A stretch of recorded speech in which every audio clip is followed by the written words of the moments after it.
한반도 사드 배치 논란이 뜨거운 가운데 2년 전인 2014년 광복절에 발간된 이분의 소설이 새삼 재조명받고 있는데요. 소설 사드의 김진명 작가 나오셨습니다. 어서 오십시오. 오늘 인터뷰를 위해서 제가 2년 전에 쓰신 이 소설, 이걸 두 번째로 다시 읽었습니다. 그런데 최근 보니까 지난달에 하와이의 태평양 사령부를 다녀온 언론인들이 하는 얘기인데, 그때 미 해군 소장이 이런 얘기를 했답니다. 이 한국의 사드에 대한 반감이 많은 게 김진명이라는 작가가 쓴 소설 사드 때문이 아니냐라고 했다는데, 그런 얘기 좀 들어보셨습니까? 하여튼 그 미국 사람들은 이 내가 가상으로 쓴 소설, 네. 하여튼 미국인도 소설을 참 좋아하고, 이것이 이제 그 현실에 너무 밀착돼서 맞아 들어가니까 예. 이제 굉장히 그 관심을 많이 보여요, 보니까. 아하. 미국 쪽에서요. 예. 심지어는 이제 이 CIA 홈페이지에서 네. 저를 아주 저와 저희 소설을 아주 길게 소개하면서 네.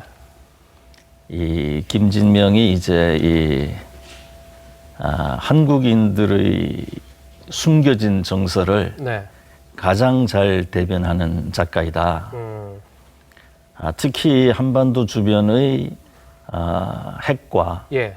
또 이 한미 관계, 예. 한중 관계, 미중 관계, 이것에 대해서는 아주 깊고, 네.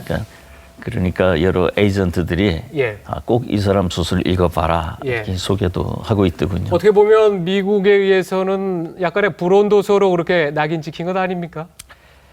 그게 이제 이 미국이라는 나라가 예. 자기네 국익을 항상 우선으로 하거든요. 예. 그러니까 겉으로는 이제 모든 것이, 미국은 이 아주 세련된 나라잖아요.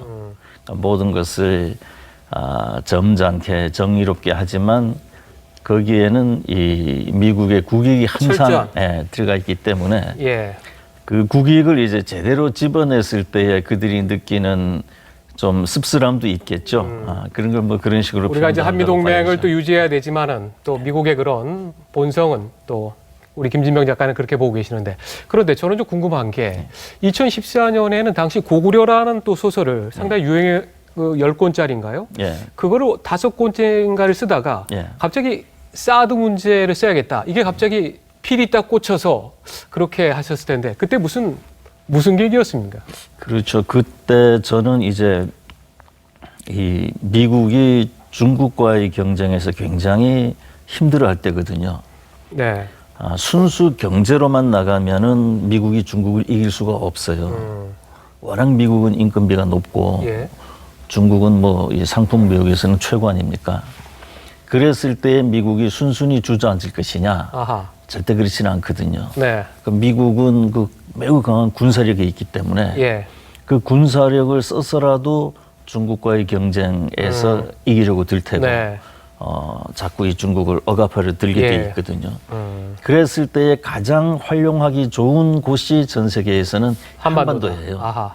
우리는 또 북한하고 대치하고 있고. 바로 그 경제적인 이유 때문에 소설에서 그 리처드 김이 달러의 약세에 대해서 연구를 하다가 예. 이렇게 살해당하는 걸로 그렇게 나오는군요.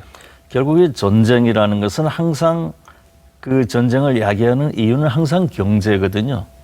경제의 또 다른 얼굴이 전쟁이다, 이렇게 볼 수 있기 때문에. 예. 그래서 미국이 경제가 저렇게 어려움에도 불구하고 예. 이 전 세계 1위의 군사비를 쓰는데, 예. 그게 어느 정도인가 하면은 2위에서 10위까지 걸 다 합한 것보다 미국의 또 군사비가 많죠. 많아요. 예. 그러니까 미국이 군사에 총 집중하는 것은 예. 그것이 이 경제의 또 다른 얼굴이기 네. 때문에 그런 거죠. 그만큼 이제 한반도가 또 중요하다, 이런 내용을 또 사드에서, 이 책에서 하고 싶으셨는데, 지금 김 작가께서 말씀하셔서 상당히 유명해진 게 이제 이런 구절 아닙니까? 사드를 받으면 중국을 잃고 받지 않으면 미국을 잃는다라고 표현했어요. 이게 많이 회자가 되는데, 자, 그러면 이제 우리가 사드를 받았습니다. 그러면 중국하고는 이제 절연하게 되는 겁니까? 아니죠. 그렇게 가면 안 되죠. 이게 이제 그 중국, 미국, 이것은 뭐냐? 미국은 이제 우리의 안보, 네. 중국은 우리의 경제. 예. 왜냐하면 지금 이 북한이 대규모로 침공했다 할 때에 우리하고 같이 싸워줄라라는 전 세계 미국 하나밖에 없지 않습니까? 네. 그러니까 우리의 그 너무나 소중한 동맹, 혈맹이죠. 예.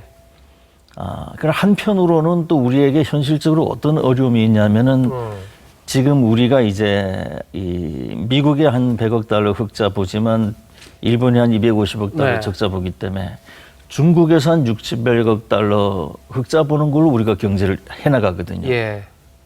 밥을 먹는다는 네. 얘기죠. 그래서 이 경제 부분을 완전히 도외시해버리고 네. 우리가 안보만 택할 수 없기 때문에 아하, 그런 메시지를 두 쪽 다 좀 중요하다 그 네. 뜻이죠. 그러면 이제 사드가 배치키로 이미 확정이 됐습니다. 네. 그러면은 김 작가께서 생각하고 있는 우리의 정책이랄까 어떤 걸 좀 생각하십니까? 그러니까 지금 일각에서는 이 결정이 대단히 잘못됐다. 네. 특히 국회에서는 이제 이걸 비준해서 다시 없던 걸로 해야 된다. 이런 굉장히 강한 움직임이 있지 않습니까? 예. 지금은 이제 그 야당 의원들이 훨씬 많기 때문에 네. 그렇게 가면은 이게 이제 이 정부가 결정한 것이 뒤집히는 이런 결과가 나올 수도 있거든요. 그렇게 가서는 안 돼요. 이게 이제 이 결정된 이상 결정된 이상은 정부의 힘을 모아줘야 됩니다. 정부의 힘을 몰아줘야 된다. 그래야- 김종인 대표가 하는 얘기랑 좀 비슷하네요. 네. 저는 뭐 그분이 뭐라 그랬는지는 모르겠습니다만 예. 어찌되었든 우리나라는 이 대한민국 정부의 이름으로 전 세계 국가들하고 관계를 예. 맺고 있기 때문에 예. 정부가 결정한 것을 내부적으로 바꿔버리면은 네. 앞으로 모든 문제에 있어서 끝없는 혼란과 분열 아하. 그런 게 알겠습니다. 계속 반복되고 예. 그다음에 국제적으로도 우리가 신인도를 너무나 잃게 됩니다. 그건 네. 절대 옳지 않아요. 네. 중요한 말씀을 해주셨는데 8시 지금 48분을 향해 가고 있기 때문에 네. 마지막 질문을 좀 던져야겠습니다. 이 책에 보면은 벌써 마지막에 오늘 시간이 좀 짧습니다. 그렇게 짧게 질문하려고 저를 불렀어요. 미국에 이렇게 있는 정말 사람을. 유명한 작가를 불러서 저희가 좀 더 네. 여쭤봐야 되는데 네, 갑시다. 지금 궁금한 내용이 그 책에 보면은 유력한 대선 주자로 박원순 서울시장을 그렇게 꼽았는데 네. 자, 그 생각에는 지금도 변함이 없습니까? 사람은 박원순이 살아온 경로가 네. 제가 볼 때는 존중할 만합니다. 음. 왜냐하면 제가 옛날에 그 잃어버린 우리 문화재 반환 운동을 할 때 보니까 예. 이 사람이 자기 수입의 반을 그 아무도 몰래 이 보이지 않는 우리 문화를 네. 위해서 기부를 하고 있더군요. 예. 그 수십 년을 그렇게 살아온 사람이기 때문에 자질은 아주 좋습니다. 그러나 이분이 다만 그 자질만 가지고는 부족하고 예. 지금 어떻게 하면은 점점 가라앉고 있는 나라를 끌어올리느냐 여기에 대한 준비가 잘 갖춰져야 된다. 아하. 좀 더 노력해야 될 것이다. 저는 이렇게 보고 있어요. 짧게 이 책에 윤상현 의원도 주목했는데 오늘 제가 윤상현 의원과 관련된 또 녹취록을 이렇게 단독 보도했는데 오늘 윤 의원 어떻게 대통령을 했더군요. 네. 윤상현 의원은 상당히 재주가 많고 예. 똑똑한 사람이지만 무엇보다도 박근혜 대통령의 복심이거든요. 그러니까 윤상현 의원의 운명은 앞으로 이 박근혜 대통령하고의 관계에서 예. 과거에도 그랬지만 결국 박근혜 앞으로도 대통령 관계에서 그렇게 될 것이다. 알겠습니다. 좀 더 우리가 차분하고 침착하게 지켜볼 필요가 있겠어요. 예. 정말 이렇게 유명한 또 미국의 CIA에서도 주목하는 이 작가님을 제가 너무 짧게 모셔서 좀 죄송하고 다음에 좀 기회를 더 갖도록 하겠습니다. 오늘 나와주셔서 감사합니다. 고맙습니다. 예.